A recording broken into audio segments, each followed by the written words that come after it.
오늘 말씀의 제목은 실체 없는 두려움이 낳은 결과, 악행, 이런 제목으로 말씀을 나누겠습니다. 출애굽 2세들 역시도 그의 부모 세대인 1세대들과 마찬가지로 불순종한 모습, 또 불평하고 반역하는 모습을 우리는 보았습니다. 그런데도 하나님은 아브라함에게 약속하신 대로 그들을 가나안으로 인도하십니다. 하지만 하나님께서 그들에게 편한 길을 주시진 않아요. 왜냐하면 에서의 후손인 에돔 땅을 지나가면 가장 빠르게 갈 수 있는데 그 에돔 땅을 열어주지 않습니다. 그러나 하나님은 에돔 땅을 건드리지 말라고 명하셨기 때문에 이스라엘은 이제 훨씬 먼 길을 돌아서 가야 될 상황에 놓여 있었던 것이죠. 그러나 그냥 멀기만 한 그런 상황은 아니었습니다. 가는 길에 아모리 족속을 만나고 또 바산 왕 옥을 만나죠. 그런데 그 두 나라를 만날 때마다 다 전쟁에서 승리하여서 이깁니다. 심지어 아모리 왕 시온은 오늘 본문에 나오는 모압을 쳐서 땅을 빼앗은 나라예요. 근데 그 빼앗은 나라를 이스라엘이 점령하게 됩니다.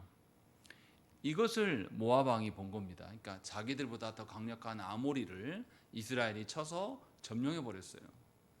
그렇게 이스라엘이 자기 쪽으로 다가오니까 모압이 긴장할 수밖에 없습니다. 그래서 모압이 이제 대비책을 마련냅니다. 마련낸 것이 뭐냐면 당시에 유명한 주술가였던 발락에게 가서 이스라엘을 저주해달라라고 요청하고 끝내는 저주하지 못하고 이스라엘을 축복하는 것으로 이야기가 마무리됩니다. 그것이 민수기 22장부터 24장까지의 내용입니다. 우리는 그 부분 중에서 한 부분을 보고 있어요. 그 사건 중에서 어떤 부분까지 35절까지만 우리는 보았습니다. 오늘 본문에서 하나님께서 우리에게 무엇을 말씀하시는가 굉장히 중요합니다.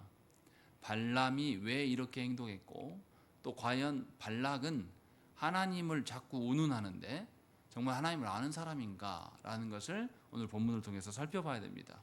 그렇지 않고 우리 생각대로 발람이 하나님께서 말한 것만 말하겠다, 내가 또 하나님 뜻을 물어보겠다, 이런 문구들을 보면서 이 사람 하나님 이야기하네 라고 하면서 하나님의 사람으로 착각한다면 여러분들은 성경을 엉터리로 보고 있는 것이죠. 그래서 하나님께서 무엇을 말씀하시는가, 오늘 등장에는 이스라엘이 나타나지 않습니다. 그냥 발락과 모압 왕 발락과 발람의 태도들만 나오고 있고 하나님께서 이들을 다루시고 계심을 본문에서 설명합니다. 그러니까 성경은 참 재밌는 책이에요. 하나님의 언약 백성들만을 다루시는 하나님이 아니라 언약 백성들을 대적하는 자들을 하나님께서 또 어떻게 다루시는가를 정확하게 보여줍니다. 그렇게 해서 이스라엘이 과연 어떤 연유 때문에 하나님을 의존할 수밖에 없는가를 우리에게 말씀해 줍니다. 먼저 보시면 모압이 얼마나 이스라엘을 두려워하고 있는가가 1절부터 6절에서 나타납니다. 두 번이나 반복되는 이야기가 3절과 5절에 있어요. 3절에 보시면 뭐라고 되어 있냐면 이스라엘 백성이 많음으로 말미암아 모압이 번민하였다, 이렇게 이야기를 합니다. 또 5절에 보시면 그들이 한 민족이 애굽에서 나왔는데 그들이 지면에 덮여서 우리 맞은편에 거주하였다. 지면에 덮였단 말은 굉장히 많단 말이죠. 다시 말하면 모압 왕은 큰 민족, 이스라엘이 거대 민족을 이룬 것을 보면서 두려워하고 있습니다. 그래서 자기 혼자만의 일이 아니라 주변 국가들에게 도움을 청해요. 그래서 보시면 4절에 보시면 뭐라고 되어 있습니까? 미디안 장로들에게 이르러 의논했다라고 이야기를 합니다. 근데 미디안이 왜 모압하고 붙어 있을까요? 미디안은 누구랑 연계된 사람입니까? 네, 모세의 장인 족속이란 말이죠. 우리가 이제 성경을 보면서 잘 이해해야 될 것이 미디안 지파라고 하면은 그 족속만을 말하는 게 아니에요. 당시에 미디안은 연합 공동체 같은 그런 조직입니다. 한 족속으로만 이루어진 것이 아니에요. 그래서 부족들의 연합체로 연결되어 있기 때문에 그 중에 모세의 장에는 한 일부분에 속할 뿐이지 미디안의 전체를 말하고 있는 것은 아닙니다. 그래서 오늘 사절에도 보면 미디안 장로들에게 이런 것을 의논하고 있다라고 이야기를 합니다. 그래서 발락은 이제 이것들을 어떻게, 이 이스라엘을 어떻게 막을까라는 고민을 하게 되고, 결론이 뭡니까? 브돌에 사는 발람을 불러서 이스라엘을 저주하게 하면 될 것 같다라고 하면서 결론을 내려요. 그런데 오늘 이 발락의 태도는 우리가 많이 봤던 어떤 사람을 생각나게 합니다. 이스라엘의 숫자가 많아짐을 보고 두려워했던 사람, 누굽니까? 출애굽기 1장에 등장하는 애굽의 바로왕입니다. 그래서 애굽의 바로왕도 어떻습니까? 이스라엘의 숫자가 갑자기 많아지니까 2살 미만의 사내 아이를 다 죽이라고 하고, 산파들에게 낳으면 아들이면 무조건 죽여라 라고 시킨단 말이죠. 그런 모습이 생각나요. 모압왕 발락은 애굽의 그 바로와 공통점이 있습니다. 본문에서 3절과 5절에 아까 제가 읽어드린 대로 이스라엘의 백성이 많아졌기 때문에 두려워했다라는 이 표현, 이것이 출애굽기 1장 9절에도 바로가 그렇게 말합니다. 또 모압왕 그 발락이 고민했고 번민하였다라는 그것, 이스라엘 때문에 번민하였다라는 이런 3절의 표현은 출애굽기 1장 12절에도 애굽 사람이 이스라엘 자손 때문에 근심했다라는 기록과 똑같이 나와 있습니다. 또 무엇 때문에 걱정하냐면 이스라엘이 우리보다 더 강성해질까 봐 두렵다라는 것, 이것이 두 왕의 공통점이에요. 그런데 또 애굽과 이 모압은 공통점이 또 하나 있습니다. 이게 가장 중요해요. 이스라엘이 실제로 강합니까? 이스라엘이 바산 왕 옥과 아모리 왕과 싸움에서 이겼어요. 이겼던 게 그들의 군사력이나 능력이 있어서 이겼습니까? 아니, 순전히 하나님께서 맡겨주셨기 때문에 이겼다라고 성경 그냥 이야기하거든요. 다른 이야기가 없어요. 그런데 이들은, 바로도 그렇고 이 모압 왕 발락도 어떻게 생각하냐면 실제로 그러하지 않는데 그들이 두려워하고 있는 겁니다. 이것을 실체 없는 두려움이라고 이야기하죠. 사실은 이스라엘이 위협적 존재가 아니에요. 이스라엘은 항상 어떻게 했습니까? 우리가 에돔에게, 에서의 후손인 에돔에게도 어떻게 해요? 이스라엘이 우리가 지나갈 터니까 길만 좀 열어주세요 라고 이야기합니다. 걔네들이 싫대요. 그러니까 이스라엘 어떻게 합니까? 하나님께서 에돔 공격하지 말라고 했으니까 돌아보지 않고 돌아가요. 그냥. 또 아모리 족속을 만났을 때도 이스라엘 어떻게 했습니까? 바로 공격하지 않았어요. 사신들을 보내서 우리가 지나가게만 해달라. 너 혹시 지나가다가 우리 백성들이 너희 물을 마시면 돈 다 낼게.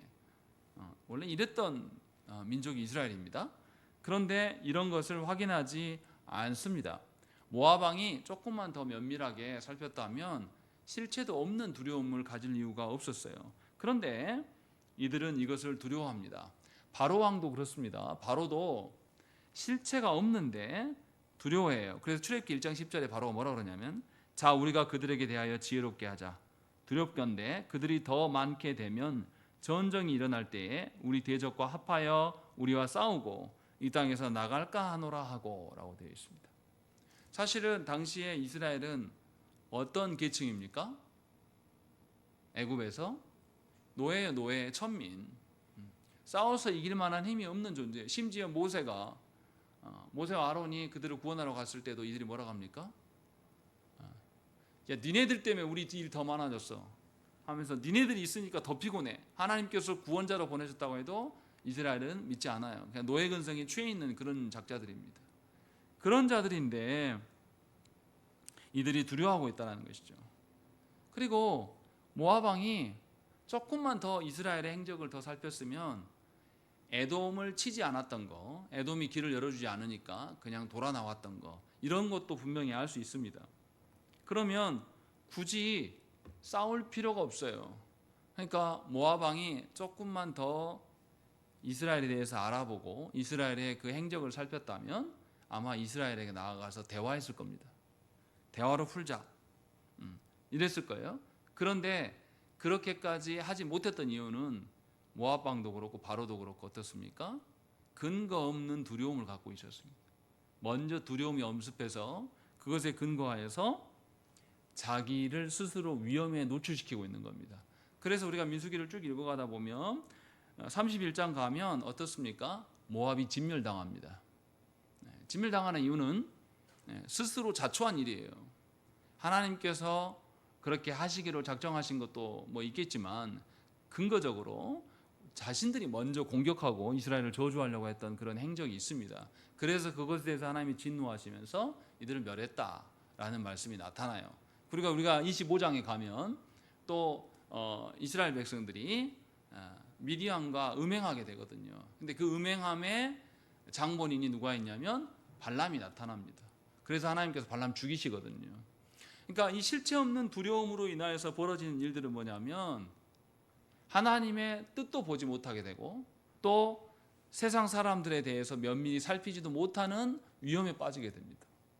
그런데 안타깝게도 조국교회 안에 있는 많은 성도들이 이런 실체 없는 두려움 가운데 있습니다. 이처럼 실체 없는 두려움에 휩싸이면 어느 누구도 판단력을 잃어요. 그리고 하나님의 뜻도 보지도 않고 또 사람들의 그 생각도 살피지 않는 맹목적인 방법으로 바뀝니다. 그래서 하나님 앞에 진노의 길을 가게 되어 있습니다. 오늘 본문에 나와 있는 이 모압 왕 발락도 동일한 두려움 가운데 있어서 결국은 하나님의 보시기에 좋지 않은 길로 가게 되고 결국은 멸망당합니다.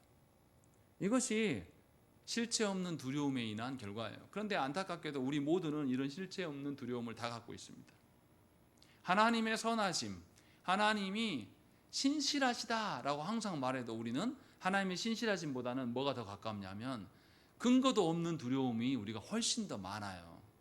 그래서 어떻습니까? 우리 아이들이 학교를 저 문을 열고 나가서 학교를 갈 때 오늘 뭔 일 있으면 어떨까 하고 두려워 떨어요. 뉴스에서 뭐 유괴범이 어쩌다더라. 그러면 우리 동네 유괴범이 없어도 내 머릿속에는 유괴범이 있습니다.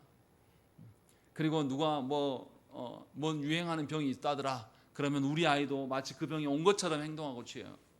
물론 조심해야 될 부분은 있겠죠.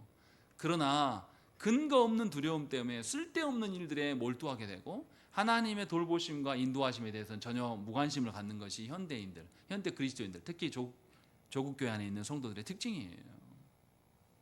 그래서 잊지도 않은 두려움으로 인하여서 하나님을 신뢰하지 않게 됩니다. 이것이 지금 모압 왕이 보여지는 불손한 태도예요. 그리고 여기서 저자는 이것을 역으로 더 드러내 강조하기 위해서 6절에 특이한 표현을 써놨습니다. 6절 말씀 읽겠습니다. 시작.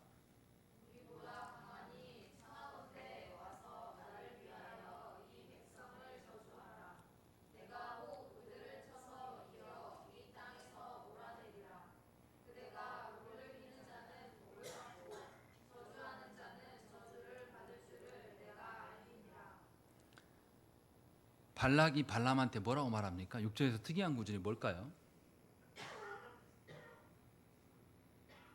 그대가 복을 비는 자는 복을 받고 저주하는 자는 저주를 받을 줄을 내가 안다 라고 이야기합니다.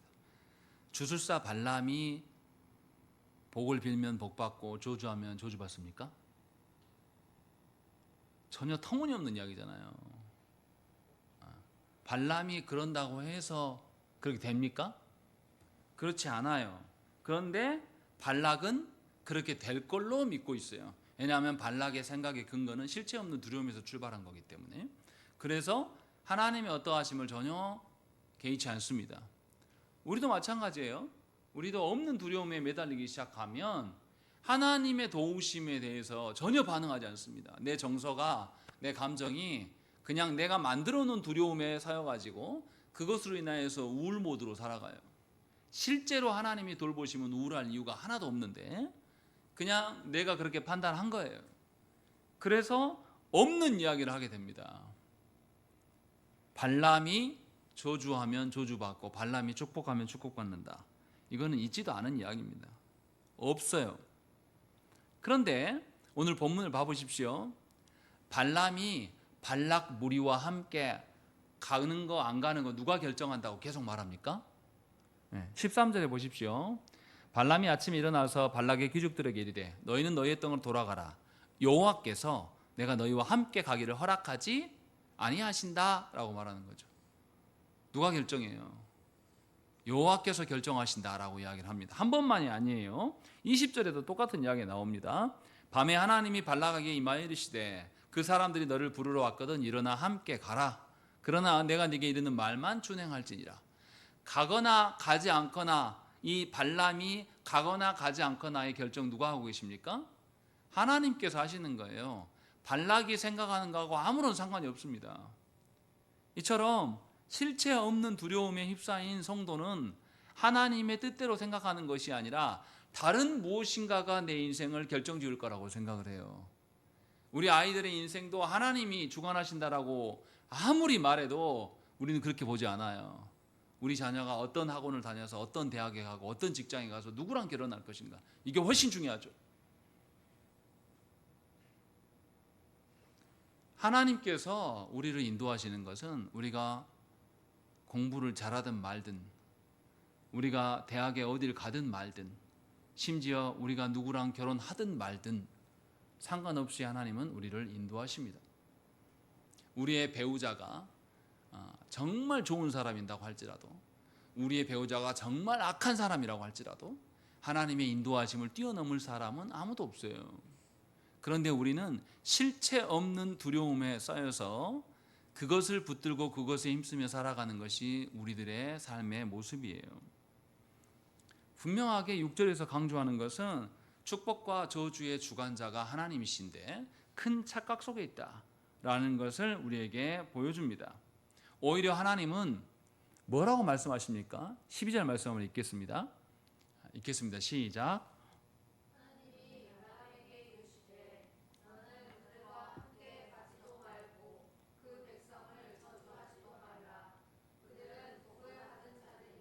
예, 발람이 이스라엘 백성들을 저주도 할 수 없어요. 왜요? 하나님께서 이미 이스라엘에게 복을 주셨기 때문에 저주할 근거도 없다고 하나님 말씀하신단 말이죠.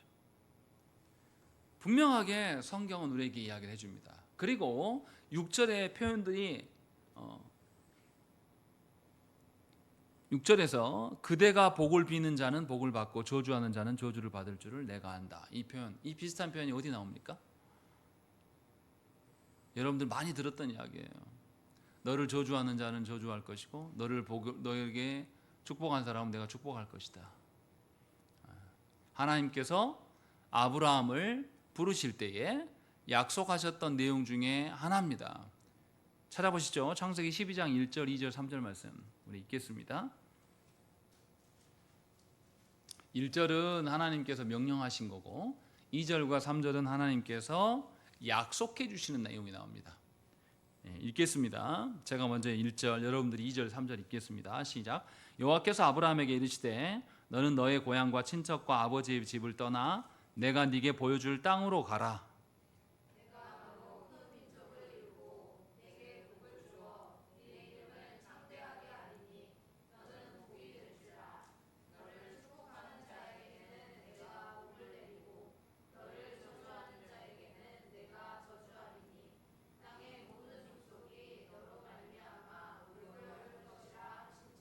예, 하나님은 이미 이스라엘의 조상인 아브라함에게 누가 축복하고 누가 저주한다고 밝히셨습니까? 하나님께서 친히 하시겠다고 이미 밝히셨어요. 하나님이 약속의 땅으로, 친척과 본토 아비 집을 떠나서 하나님의 약속의 땅으로 가면 내가 너를 어떤 민족이 되게? 큰 민족이 되게 하겠다라고 했어요. 그런데 오늘 본문 22장에 보면 뭐라고 나옵니까? 모압이 이스라엘 보고 뭐라 그래요? 3절에 이스라엘 백성이 많음으로 말미암아 두려워하고 있다. 5절에도 뭐라 그럽니까? 그들이 지면에 덮여 있다. 큰 민족이라는 표현을 이렇게 돌려서 이야기를 하고 있는 겁니다. 하나님의 약속이 이미 일정 부분 성취되고 있다라고 이야기하는 것이고, 창세기 12장 2절에서 큰 민족을 이루고 네게 복을 주어 네 이름을 창대하게 하리니 너는 복이 될지다 라고 말씀했어요.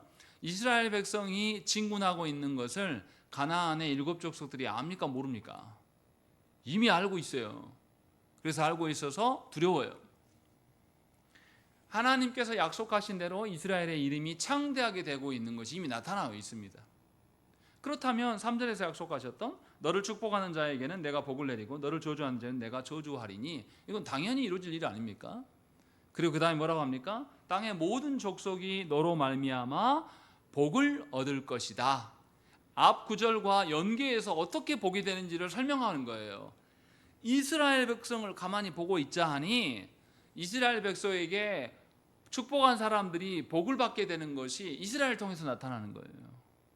또 이스라엘을 저주하면서 대적하는 자들을 하나님께서 친히 치시고 멸하심으로 말미암아서 세상 사람들이 복의 통로가 이스라엘이 믿었던 하나님이시구나 라는 것을 알게 하시겠다고 말씀하는 거예요. 그러니 복과 저주가 이스라엘에게 어떻게 내려지는 것을 보면서 열방이 이스라엘을 통하여서 복의 통로가 된다라고 말씀하고 있는 거죠. 그러니 이스라엘은 누구보다도 복과 저주가 하나님께로부터 오는 것을 인정할 줄 알아야 돼요. 언약 백성인 우리도 마찬가지입니다. 하나님께서 아브라함에게 명령하셨던 그 약속, 복과 저주가 하나님으로부터 온다 라는 사실을 우리가 시인하고 고백하고 그것에 근거하여서 우리가 흔들리지 않는 삶을 살아갈 때에 도리어 세상 사람들이 우리를 보면서 뭐라고 그러냐면 당신을 보니 정말 당신이 믿는 신, 그 하나님이 있는 것 같습니다 라는 이야기를 하게 되는 것, 이것이 약속의 성취다 라고 하나님은 아브라함에게 말씀하셨어요. 오늘 본문에 나오는 모압처럼 자기의 실체 없는 두려움에 쌓이니까 하나님의 뜻도 잘 알지 못할 뿐더러 볼 생각도 없을 뿐더러 이스라엘을 면밀히 살피지도 않아요. 그래서 스스로 위험에 빠지고 있는 형국이 보여주는 겁니다. 굉장한 위험한 일이에요. 우리 역시도 살아가다가 보면 항상 그럴 때가 있습니다. 하나님이 약속해 주신 바를 우리의 현실로 보지 않아요. 각자 자기가 생각한 것을 가지고 판단한 것을 가지고 우울해해요. 그리고 그것이 마치 내 인생인 양, 내 인생 끝나버린 양 우리는 판단하고 살아갑니다. 그러나 여러분들이 판단하고 여러분들이 생각하는 그 질서는 여러분들이 육신의 삶을 갖고 있을 딱 그때까지만 역사하겠지만 그 역사도 사실은 하나님의 역사를 이겨내지 못하는 것이에요. 허망한 겁니다. 그런데 너무나 안타까운 성도들이 그것에 붙들려 살아갑니다. 하나님이 계신다고 말씀하시고 하나님이 역사하신다고 말해도 우리의 정서는 하나님의 약속으로 인하여서 요동하지 않아요. 그냥 이 땅에 유행하는 것, 이 땅에 권세 잡은 자들이 뭔 말하면 그거에 귀 기울이고 그것으로 인하여서 우리가 피해오지 않을까. 누구네 아들은 누구네 딸은 뭐 어쨌다더라 라는 이야기를 들으면서 요동하는 것, 이게 발락과 다른 게 뭐가 있습니까? 기억하십시오. 여러분들의 판단은 항상 옳지 않습니다. 우리의 판단은 하나님의 약속에 근거해야 돼요. 그러려면 없는 실체로 두려워할 이유가 하나도 없습니다. 부모가 없는 두려움이 휩싸여 가지고 매일 생활하는 데 있어서 깜짝깜짝 놀라고 겁내하고 두려워하며 사는 것은 자녀들에게 똑같은 삶을 살라고 종용하는 겁니다. 이것은 발락의 삶을 살아가는 거예요. 여러분 자신을 돌아보십시오. 하나님께서 하루하루를 우리를 어떻게 지키시는가? 하나님께서 약속하신 바가 우리 안에 없나? 잘 생각을 해봐야 돼요. 다른 어떤 것보다 여러분들의 그 실체 없는 두려움을 쫓아내기 위해서 기도하셔야 돼요. 아무리 말해도 듣지 않을 거라는 걸 잘 알지만 그래도 하나님은 살아계십니다.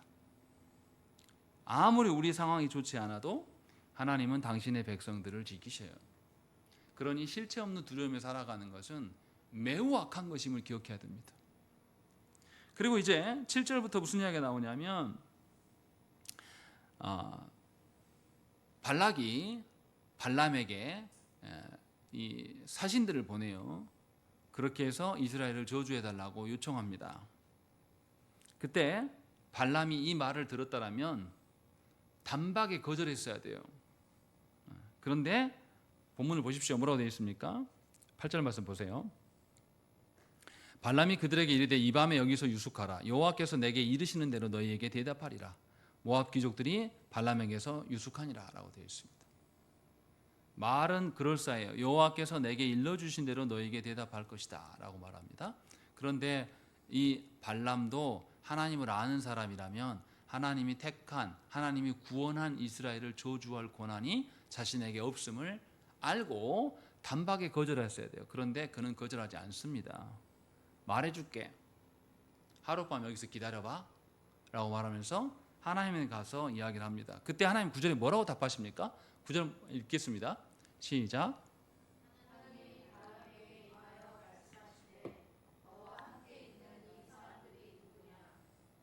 하나님이 몰라서 물었겠습니까?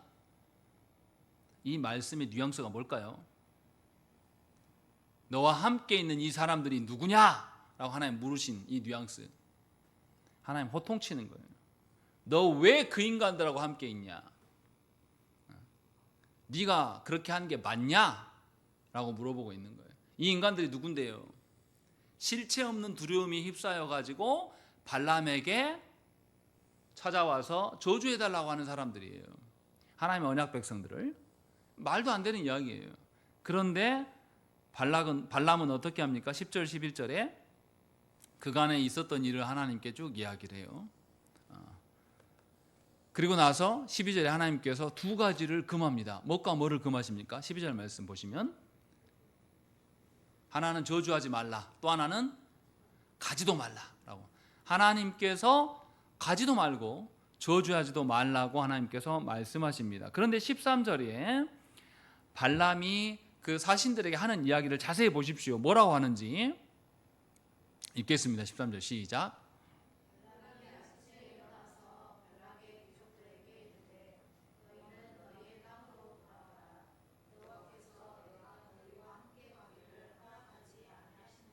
예, 발람은 직업이 뭡니까? 신의 뜻을 들어서 사람들에게 말해주고 먹고 사는 사람이에요. 그러면 이 사람은 신의 뜻을 제대로 듣고 똑같이 바르게 전해야죠. 근데 바르게 전했습니까? 뭐라고 말하고 있습니까? 하나님께서 두 가지를 금하셨잖아요. 그런데 뭐만 말하고 있어요? 한 가지만 말해요.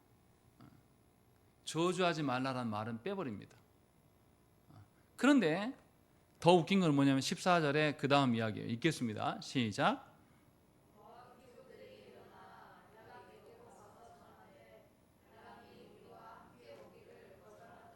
예, 뭐라고 말합니까? 13절과 14절의 차이가 뭐예요? 발람이 사신들에게 전할 때는 여호와께서 너희와 함께 가기를 허락하지 아니하신다 이렇게 말했단 말이죠. 근데 14절에서는 뭐라고 말합니까? 사신들이 발락에게 가서 발람이 오기 싫대요 이렇게 전한단 말이에요. 그러면 발락이 알아듣기는 어떻게 알아듣겠습니까? 진짜 오기 싫구나 이렇게 알아듣겠어요? 뭐로 알아듣겠습니까? 이 사람이 나랑 딜을 하려고 하는구나. 그래, 더 많은, 더 웅장한 사신들을 보내고 더 많은 돈을 준비하고 더 큰 명예를 이 사람한테 주면 오겠다 이렇게 생각한단 말이에요. 이렇게 원인 제공한 인간이 누구예요? 발람입니다. 처음부터 하나님 명하신 대로 가지도 말고 저주하지도 말라, 하나님께서 처음부터 말씀하신 대로 전했다라면 사신들도 가서 이게 발람의 뜻이 아니라 하나님의 뜻입니다 라고 전했을 거예요. 그럼 발락이 놨을 겁니다. 실제로 발락이 24장의 끝부분에 가면 하나님께서 저주하는 것을 막으셨음을 알고 발락이 돌아갑니다. 그때서야 알아요. 그렇게 알지 못하게 속이는 사람이 누구냐면 발람입니다. 그러니까 발람은 겉으로는 굉장히 본인이 신의 뜻을 잘 듣는 사람처럼 말해요. 그런데 어떻게 하죠? 하나님의 뜻을 들어도 적당히 어떻게 해요? 자기에게 이로울 수 있도록 살짝 가공해서 전달해요. 설교자가 이런 식으로 설교하는 인간은 하나님의 저주를 받을 인간입니다. 조국 교회 안에서 하나님 앞에서 죄의 문제를 다루지 않는 이유도 이와 비슷해요. 성도들에게 듣기 좋은 가려운 데를 긁어주는 것이 설교가 아닙니다. 하나님 보시기에 합당한 것이 설교해야 돼요. 우리는 죄인이에요. 죄인들이 들어야 될 말은 뭡니까? 죄를 들어야 돼요. 죄인들에게 필요한 것은 회개이지 복이 아닙니다. 그런데 엉터리 같은 조국교회 안에서의 설교는 전부 복복복복복복복 이야기한단 말이죠. 그리고 성도들 마음이나 살살 달래가지고 헌금 뜯어내는 것. 그리고 성도들한테 없는 실체 너 하나님께 갖다 바쳐라. 그럼 너 복 받는다. 이게 무슨 설교입니까? 하나님의 말씀에는 복과 저주가 다 있는데 복도 있죠. 그런데 하나님의 말씀은 죄인들에게 저주에 대한 먼저 말씀을 훨씬 많이 하신단 말이죠. 그렇다면 마땅히 우리가 하나님께 들은 바를 그대로 세상에 전해야 돼요. 발람처럼 그렇게 살아가니까 세상이 교회를 대해서 걱정해요. 세상이 이제는 교회에 대해서 아무런 기대하지 않습니다. 정광훈 같은 인간이 나오는 것에 대해서 어떻게 교회가 저럴 수 있냐, 하나님이 계시다면 어떻게 정광훈이 같은 인간이 나오냐 라는 이야기를 물어볼 수밖에 없는 거죠. 우리 책임이에요. 우리가 발람처럼 살아온 겁니다. 하나님의 말씀 그대로 살아가려고 하는 것이 아니라 적당하게 내가 불리한 거는 차 떼고 포 떼고 다 떼어내요. 그리고 몇 가지만 갖고 하나님한테 가서 하나님 나 이거 지켰습니다. 그 사람들 앞에서도 자기한테 이로운 이야기만 딱딱 꺼내는, 지금 그것을 발람이 보여주고 있는 겁니다. 그런데 하나님은 아예 대놓고 이야기를 하는 거예요. 하나님, 이스라엘은 내가 복을 준 자들이다 라고 아예 설명을 하면서 저주할 수 없음을 밝혀줍니다. 너에게 그런 권한이 없다라는 것을 하나님 이미 알려주는 거죠. 신명기 저자는 의도적으로 발람의 이중성을 고발하고 있습니다. 분명히 신의 뜻을 듣고 이것을 전달하는 삶을 살아온 자라면 이것에 능할 수밖에 없습니다. 바르게 전하는 것에. 근데 발람은 하나님의 뜻을 교묘하게 가립니다. 저주하지 말라고 하였으나 그 말은 빼요. 그리고 가지만 않겠다라고 이상하게 말함으로 인하여서 발락이 오해하게 만듭니다. 그리고 발락이 더 많은 2차 사절단을 데리고 와서 요청하게끔 유도하는 사람입니다. 얼마나 악한 사람입니까? 그것이 오늘 본문에 드러난 것이죠. 그래서 15절 보세요. 발락이 다시 그들보다 더 높은 고관들을 더 많이 보냈다. 그리고 17절에 보세요. 내가 그대를 높여 크게 존귀하게 하고 그대가 내게 말하는 것은 무엇이든지 시행하리니 청하건대 와서 나를 위하여 백성을 저주하라 하시더이다. 18절에 그 집에 가득한 은금을 내게 줄 거다라고 이야기를 한단 말이죠. 그래서 발람이 이걸 듣고 이제 이야기를 하는 거죠. 분명하게 발락이 이렇게 유혹할 수 있는 것들을 계속 전하고 있는 것이죠. 그런데 이 모든 것의 근거 중에 하나, 가장 나쁜 것은 뭐냐면 결정권이 발람에게 있는 것처럼 말한 거예요. 사실은 모든 결정권은 하나님께 있습니다. 우리 인생도 마찬가지고 여러분들에게 주어진 가정도, 여러분들에게 주어진 자녀까지도 여러분들은 아무 결정권이 없어요. 하나님께서 정해놓으신 대로 양육하면 되는 겁니다.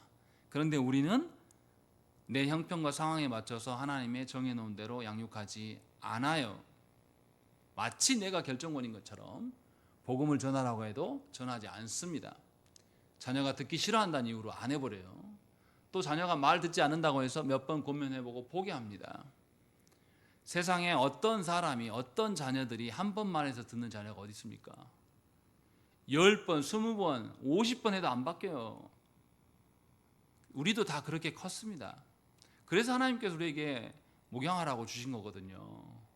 그럼 우리는 포기할 줄 모르고, 왜냐하면 우리는 종이니까 하나님 앞에서 포기하지 않고 계속 그 일을 해나가야 한단 말이죠. 그런데 우리는 그것을 포기하게 됩니다. 우리의 그런 악함과 고집스러움을 하나님 잘 아시기 때문에 그 다음에 이상한 일들을 벌이셔요. 20절 말씀 보십시오. 20절 읽겠습니다. 시작.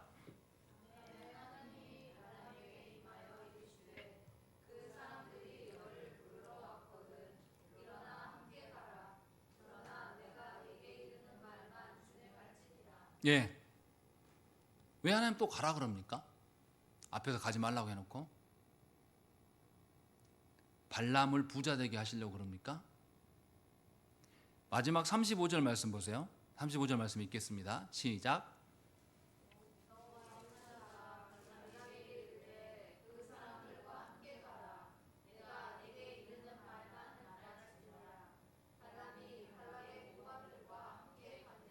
20절과 35절 말씀이 똑같거든요. 왜 하나님 처음에 가지 말라고 했다가 가라고 합니까? 그 이유가 21절부터 34절의 말씀의 내용이에요. 왜 하나님이 가라고 하셨는가? 라는 것을 보여주는 것이 21절부터 34절의 말씀입니다. 거기에는 우리가 잘 아는 사건이 나와요. 발람과 나귀가 씨름합니다. 발람이 이제 아침에 자기 나귀에다 안장 태우고 이제 가려고 하는데 나귀가 어떻게 해요? 길로 가야 되는데 어디로 가요? 포도밭으로 뛰어들어요. 갑자기. 왜요? 여호와의 사자가 칼을 딱 빼들고 앞에 서 있단 말이에요. 가면 죽게 생겼어요. 그러니까 이 나귀가 길로 안 가고 포도밭으로 뛰어듭니다. 처음엔 그래요. 그러니까 그 타 있는 발람이 어떻게 하죠? 나귀를 22절 보세요. 23절 보십시오. 뭐라고 되어 있습니까? 나귀를 길로 돌이키려고 채찍질했다. 막 두드려 팬단 말이죠. 그런데 두 번째로 나귀가 쳐 맞으면서도 어떻습니까? 이제 포도밭 울타리로 이제 가려고 하는데 앞에 누가 서 있어요? 여호와의 사자가 칼을 빼들고 서 있단 말이에요. 그러니까 나귀가 어떻게 합니까? 주인 알아차리게 하려고 어떻게 해요? 포도 옆에 밭에 벽에다가 주인의 발을 대고 막 이긴단 말이에요. 얼마나 아프겠습니까? 그러니까 그 위에 있는 발람이 어떻게 해요?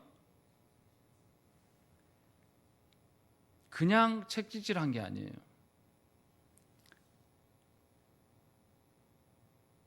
그 다음에가 변화가 있죠. 채찍질하고 난 다음에 다시 가라고 이야기를 합니다. 근데 이제 외길이에요, 외길. 나귀가 어떤 선택을 하죠? 못 가고 주저앉습니다. 주저앉으니까 발람이 어떻게 태도를 보입니까? 27절 말씀을 읽겠습니다. 시작.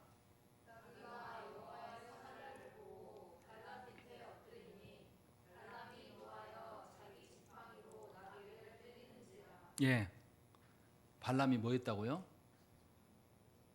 발람이 뭐 했다고요? 27절에 노하였다.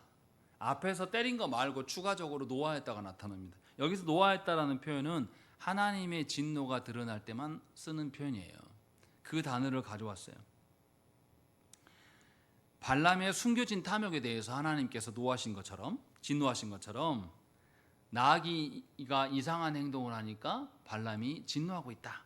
이것을 저자는 의도적으로 설명하고 있습니다. 사실은 누가 바른 겁니까? 나귀가 제대로 보고 있어요. 그런데 발람은 알아요, 몰라요? 알지 못합니다. 그냥 자기 고집만 피우고 있는 겁니다. 그리고 하나님이 굉장히 독특하게 발람에게 역사하셨다는 것은 성경 속에서 짐승이 말했다라는 경우가 2번 나옵니다. 언제하고 어디입니까? 뱀이 하와를 꼬드길 때 말했던 것 같고, 지금 이 본문만이 2개만 딱 유일해요. 없어요, 나머지는. 그러니까 하나님께서 발람, 얼마나 고집스러우고 이 욕망에 차 있는 이 발람을 깨닫게 하시려고 짐승을 말하기까지 하고 계신가라는 것이 지금 본문에 나타나는 겁니다. 그래서 이제 나귀하고 발람하고 계속 씨름하고 있었는데, 그 씨름하고 갈등이 막 깊어져 가는데 하나님이 나귀의 입을 열어주시니까 그 갈등이 해결됩니다. 그런데 그 갈등이 해결되는 전말을 봐보십시오. 28절에 여호와께서 나귀의 입을 여시니 발람에게 이르되 내가 당신에게 무엇을 하였기에 나를 이같이 3번을 때리느냐 라는 거죠. 나귀가 따지는 거예요, 주인한테. 얼마나 웃긴 상황입니까? 그런데 29절 보세요. 발람이 나귀에게 말하되 네가 나를 거역하기 때문이니 내 손에 칼이 있었더라면 곧 너를 죽였으리라. 사실 이건 누가 누구에게 하실 말씀이에요? 하나님께서 발람에게 하실 말씀이에요. 그리고 29절에 뭐라고 합니까? 나귀가 발람에게 이르되 나는 당신이 오늘까지 당신의 일생 동안 탄 나귀가 아니냐. 내가 언제 당신에게 같이 하는 버릇이 있었더냐. 그가 말하되 없었느니라 라고 이야기합니다. 발람이 하나님의 뜻을 자기 욕망으로 가리우고 나니까 하나님의 뜻에 대해서 반응하지도 못해요. 또 그리고 자신이 평생 타고 온 반려견과 같은 그 나귀가 왜 이러는지도 모릅니다. 이 사람이 욕망에 휩싸이고 나니까 하나님의 뜻도 모를 뿐더러 자기하고 일평생 같이 온 이 나귀가 한 번도 그런 적 없는 나귀의 그 행동이 이상하구나라는 것도 못 느끼고 있는 겁니다. 그러니까 앞에 나타난 발락이나 이 거짓 주술가인 발람이나 다 똑같은 인간들이에요. 한 인간은 욕망에 차서 하나님의 뜻과 자기 주변에 사랑하는 것들에 대해서 보지 못하는 인간이고, 한 인간은 없는 두려움에 사로잡혀서 하나님의 뜻을 가리울 뿐만 아니라 하나님의 언약 백성들에게서도 악행을 저지르고 있는 그런 인간인 것들을 폭로하고 있는 겁니다. 그러니까 없는 두려움에 휩싸이는 거나 욕망에 차 있는 거나 똑같이 악하다라고 성경은 말하고 있는 거예요. 여러분들 지금까지 어떻게 생각했는지 모르겠지만 욕망에 사로잡힌 것에 대한 이야기는 우리가 설교를 많이 들었지만 오늘 본문에서는 없는 두려움에 사로잡힌 것도 욕망이 몹지 않고 나쁜 일이다 라는 것을 우리에게 말씀하고 있어요. 그러니 내 정서가 하나님으로 인하여서 반응하지 않고 하나님 아는 것들로 반응하면서 두려워하고 떨고 슬프고 외롭고 괴롭고 이런 식으로 있다면 우리가 얼마나 악한 존재인지를 깨달아야 됩니다. 그것을 보여주고 있는 거예요. 그리고 이 발람이 얼마나 고집스러운 인간인가 하나님이 다시금 역사하셔요. 31절 보세요. 그때 여호와께서 발람의 눈을 밝히시매 어쩌다고요? 여호와의 사자가 손에 칼을 빼들고 길에 선 것을 그가 보고 머리를 숙이고 엎드렸다라는 것이죠. 하나님이 나귀에게 말만 하게 했다라면 이 사람 수긍할 사람이 아닙니다. 욕망이 사로잡혔기 때문에. 그런데 하나님께서 이제 나귀에 말하고자 하는 것 외에도 보게 하시니까 드디어 내가 몰랐구나. 내가 무지한 놈이구나. 내가 굉장히 고집스러운 인간이구나 라는 것을 알게 되었다라고 말하고 있습니다. 그래서 32절에 하나님께서 뭐라고 말하십니까? 여호와의 사자가 그에게 이르되 너는 어찌하여 네 나귀를 이같이 3번 떨었느냐? 보라 내 앞에서 네 길이 사악함으로 내가 너를 막으려고 나왔더니 네가 보지 못하고 계속 재촉해서 왔으면 너 어떻게 됐다? 너 33절에 내가 벌써 너를 죽이고 나귀는 살렸으리라 라고 여호와의 사자가 말씀합니다. 우리도 욕망에 사로잡히거나 거짓된 두려움에 살아서 일평생 살아가면 이와 같이 살아간단 말이죠. 하나님의 인도하심을 계속 부정하는 자로 서 있는 거예요. 본인은 예수 믿었다고 말할지 몰라요.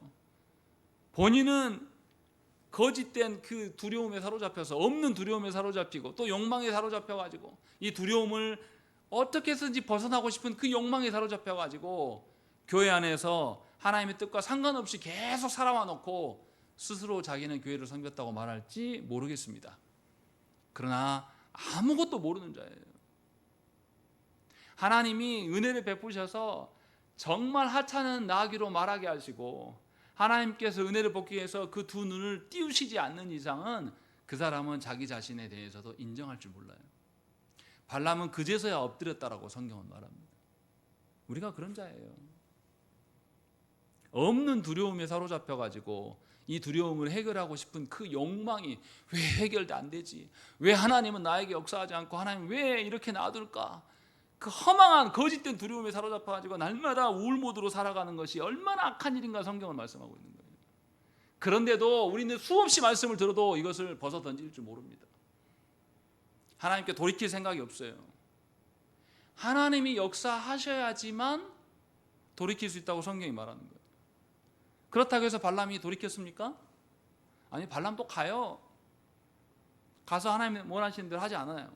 가서 자기 하고 싶은 대로 합니다. 그런데 자기 하고 싶은 대로 하려고 했는데 어떻게 되죠? 저주가 나오지 않고 축복이 나옵니다. 자, 오늘 말씀 잘 보셔야 돼요. 우리가 얼마나 어리석은 존재인가, 우리가 얼마나 험한 것에 휩싸여 가지고 살아가고 있는가. 우리는 우리 스스로 하나님의 뜻에 대해서 하나님의 말씀에 대해서 잘한다고 생각할지 모르겠어요. 그렇게 생각하실지 모르겠습니다. 그러나 발람처럼 발람은 신의 계시를 잘 듣고 그것을 말해줌으로써 밥 벌어먹고 살았던 사람이 얼마나 많이 알았겠습니까? 그런데 그는 하나님을 욕보이는 자예요. 굉장히 교만한 자입니다. 다시 보십시오. 20절에서 하나님께서 발락에게 가라고 한 것과 35절에서 하나님께서 가라고 하신 뉘앙스가 같을까요? 다를까요? 완전 다릅니다. 우리가 없는 두려움에 사로잡혀가지고 주여 주여 외칠 때 하나님께서 우리를 깨닫게 하시기 위해서 들어주실 때가 있어요. 우리의 욕망을 채워주고 우리의 두려움을 제거해 주려고 하나님이 허용해 주셨을까요? 아니죠. 우리의 악하고 게으르고 더럽고 고집스러움을 깨닫게 하시려고 하나님께서 봐주시는 것뿐이에요. 그리고 깨달은 자에게만 하나님께서 사명에 대한 이야기를 하신다라는 것입니다. 나의 없는 두려움에 사로잡히고 그 두려움에서 벗어나려는 욕망에 사로잡히면 하나님의 사명과 아무런 상관없는 사람입니다. 오히려 하나님의 이름을 가리우고 악인으로 살아갈 뿐입니다. 여러분들 어떤 삶을 살기를 원하십니까? 여지껏 우리가 어떻게 살아왔는지 아무 상관없어요. 하나님께서 우리를 부르실 때까지 우리는 청춘이에요. 하나님께서 우리를 이 땅에 두셔서 부를 때까지 우리는 순종할 수 있는 기회는 여전히 남아 있습니다. 여전히 우리가 알지 못하고 보지 못하고 없는 두려움의 실체에 사로잡혀서 또 없는 그 두려움을 깨려고 없애려고 하는 그 욕망에 사로잡혀서 살아갈 뿐이지, 이것에서 벗어나면 하나님 주신 사명을 향한 그 열의가 생겨납니다. 최소한 우리가 세상 속에서 아무것도 아니고 소시민으로 살았어도 하나님이 부르실 때에 하나님 앞에 가서 하나님, 내가 주의 일들을 해보려고 애쓰다 왔습니다, 이 소리는 할 수 있지 않습니까? 이 소리는 하다 가야 되지 않겠어요? 그것이 우리의 마지막 사명이에요. 하나님께서 그래서 기다려주시는 겁니다.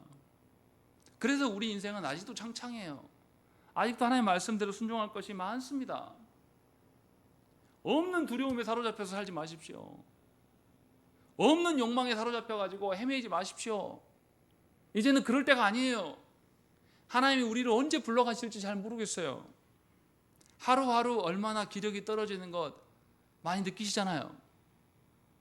이제는 하나님 앞에서 순종하다가 가셔야 됩니다. 이 하찮은 나귀도 하나님이 보내신 사람을 발견하고 자기 주인을 살리기 위해서 할 수 있는 것을 다 해요. 이 무식한 주인, 완고한 주인 때문에 두들겨 맞으면서 진노를 감당하면서도 자기 일에 수고하고 있는 것을 보여주지 않습니까?